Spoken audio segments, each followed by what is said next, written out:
Ladies and gentlemen, welcome back to 8 News Network. Today, I want to ask a very difficult question. A question many Kenyans are increasingly asking themselves. Who exactly is holding the government accountable? Because if the recent finance bill debate in parliament is anything to go by, many Kenyans were left disappointed. Not necessarily because the government won the argument. Governments are expected to defend their policies. That is their sole responsibility, or that is their job. But the real concern was something else. Many viewers expected the opposition to arrive prepared, armed with facts, armed with figures, armed with alternative proposals. Instead, what some Kenyans saw was an opposition that appeared reactive rather than proactive.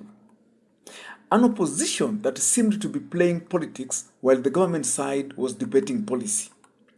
An opposition that struggled at crucial moments to challenge specific clauses with the depth and precision many Kenyans or citizens expected.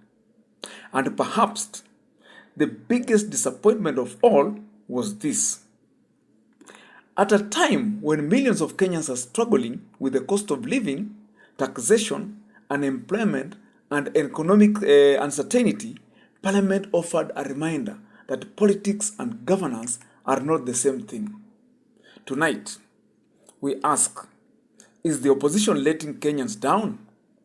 And if so, what does that mean for 2027? Let us begin with a simple truth. The role of the opposition is not merely to oppose. The role of the opposition is to scrutinize. A good opposition studies government proposals. A good opposition identifies its weaknesses.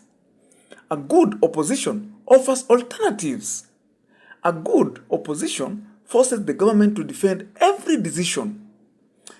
In mature democracies, opposition parties often spend weeks preparing for major legislation. Teams of researchers analyze every clause. Economists examine every tax proposal. Lawyers review legal implication. Communication experts prepare messaging. Why? Because parliamentary debate is not a shouting contest. It is an intellectual contest. The side with stronger facts often controls the narrative. And this is where many Kenyans felt disappointment. The biggest mistake politicians make is assuming that parliament functions like a rally. It does not.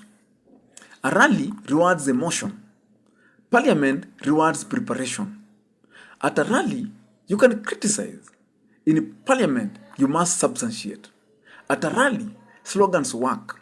In parliament, evidence works. At a rally, accusations may be enough. In parliament, you must demonstrate exactly why a proposal is flawed, clause by clause, line by line, number by number. This is where the government side appeared comfortable. Many government legislators seemed prepared to defend specific provisions. They appeared ready to explain rationale. They appeared ready to counter objections. Whether one agreed with their position or not, they often looked prepared for the battle. And preparation matters. Kindly listen in to what happened during the 2026 financial debate on the floor of the House. We're actually going to tax clothes for those people that cannot afford new clothes. We are introducing a tax on mitumba, the clothes that are bought by the people that we employ in our places that do not have money. Mr. Speaker, we are trying to tax the poor. Is Honorable Robert in order to be using the floor of this House to misinform the country that there is tax on Mutumba? Because, Honorable Speaker, this bill is here before us. And I have gone through this bill clause by clause. What Robert is saying is a propaganda that is being propagated out there. We have always had these finance bills every single year, Honorable Speaker. The most heated finance bill was 2024. And the leaders of this House are in record, Honorable Speaker, saying that even if Kenyans rejected, that leaders still went ahead and implemented in whichever way, Honorable Speaker. But this is the point. What did the country achieve, Honorable Speaker? Kiharu alleges that in 2024, despite the finance bill having been rejected, while it was passed in this House, leaders in this House went ahead to implement it. And we must be factual, Honorable Speaker, because the finance bill of 2024 was passed by this House in June. It was rejected by Kenyans. The President refused to assent to it. Politics is perception. Sometimes perception matters almost as much as reality. The perception emerging from the debate was troubling for the opposition supporters. Many citizens expected fierce technical resistance. Instead, they saw moments where government MPs appeared to dictate the pace of discussion. They saw instances where the opposition arguments struggles to gain traction. They saw government legislators repeatedly demanding evidence and detailed alternatives. For ordinary viewers, the impression that one side had done its homework while the other side was still trying to catch up. Whether entirely fair or not, perception shapes political narratives, and narratives influence public confidence. To tell here that perhaps the biggest question is not whether the opposition criticized the finance bill. Of course, they criticize it. The bigger question is, what was the alternative? This is where modern opposition politics often struggle. It is easy to say no. It is harder to provide a better solution. If taxes are too high, what revenue source replaces them? If government spending should be reduced, where exactly should the cuts occur? If borrowing should decline, how should budget deficits be addressed? These are difficult questions, but they are questions serious opposition must answer. Kenyans do not merely want criticism, they want solutions. One of the reasons expectations were particularly high is because several legislators have built reputation as policy-oriented thinkers. Among them is none other than Ndindi Nyoro. For years, many supporters have viewed him as one of the parliament's most knowledgeable voices on economic matters. His interventions on budgets, debt, taxation, and fiscal policy have often attracted public attention. That is why many observers expected a robust, data-driven engagement from experienced legislators across the political divide.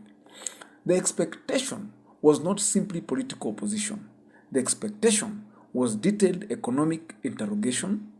Many citizens wanted to see a battle of ideas, a battle of numbers, a battle of policy. Because when legislators affect millions of taxpayers, the debate should be rigorous. But perhaps this debate exposed something deeper, a crisis affecting both government and opposition politics. The decline of policy expertise. Modern politics increasingly reward visibility. It rewards social media engagement. It rewards headlines. It rewards political drama. Unfortunately, governance requires something different. Governance requires reading. Governance requires research. Governance requires understanding complex documents. Governance requires patience. The finance bill is not entertainment. It is a technical document.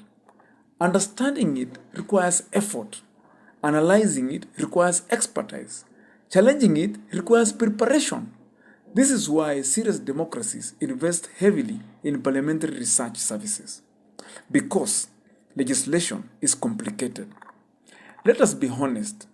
Kenyans are paying a high price for politics that lacks substance. Every tax affects businesses. Every levy affects households. Every budget decision affects public service. When parliament debates such matters, citizens deserve excellence, not mediocrity, not slogans, not political theater, excellence. Because parliament is not merely another political arena, it is the institution responsible for protecting public interest. If legislators fail to perform that role effectively, ordinary citizens pay the price. The opposition should pay close attention to the lessons emerging from this debate, because 2027 is approaching rapidly, and elections are ultimately about credibility. Kenyans must believe that an alternative government is capable of governing, Not merely campaigning, not merely criticizing, governing. That means demonstrating competence, demonstrating preparedness, demonstrating policy depth, demonstrating leadership. Every parliamentary debate becomes an audition for future leadership. Every legislative battle becomes an opportunity to build public confidence or lose it. Government's greatest advantage is not necessarily the numbers, it is organization. Governments have access to ministries. Governments have access to experts. Governments have access to technical advice. Oppositions, therefore, face a difficult challenge. They must compensate through preparation. They must work harder, study harder, research harder, coordinate better. Otherwise, they risk constantly paying the price. And politics rarely rewards those who appear unprepared. The real question, therefore, is whether the opposition lost a particular debate. Every politician loses debates. The real question is whether they are learning from the experience. Will they invest more in policy expertise? Will they strengthen research capacity? Will they develop detailed alternatives? Will they become more effective watchdogs? The health of a democracy depends not only on quality of government, it also depends on the quality of opposition. Weak governments are dangerous, but weak oppositions are equally very dangerous. In conclusion, therefore, let us return to our original question. Is the opposition letting down the Kenyans? Many citizens who watched the finance bill debate certainly feel disappointed, not because they expected miracles, but because they expected preparation. They expected rigorous scrutiny. They expected detailed alternatives. They expected a level of seriousness equal to the challenges facing the country. The government side appeared determined to defend its proposal. The opposition was expected to challenge those proposals with equal intensity. For many viewers, that balance did not always materialize, and that should concern everyone. Because democracy works best when governments are challenged by capable, informed, and prepared opponents. The real losers accountability weekends are not politicians. The real losers are citizens of a country. And ultimately, that is why this debate matters. Not because of who scored political points, but because millions of Kenyans are depending on Parliament to get these decisions right. I am Daggy Nabakwe. Thanks for watching 8 News Network. If you found this analysis valuable, like, subscribe, share, and tell us in the comment section. Did the opposition meet your expectation during the finance bill debate? Or did Parliament expose a deeper crisis in the Kenya's political leadership? Until next time, stay informed, stay engaged, and keep watching 8 News Network. I am out.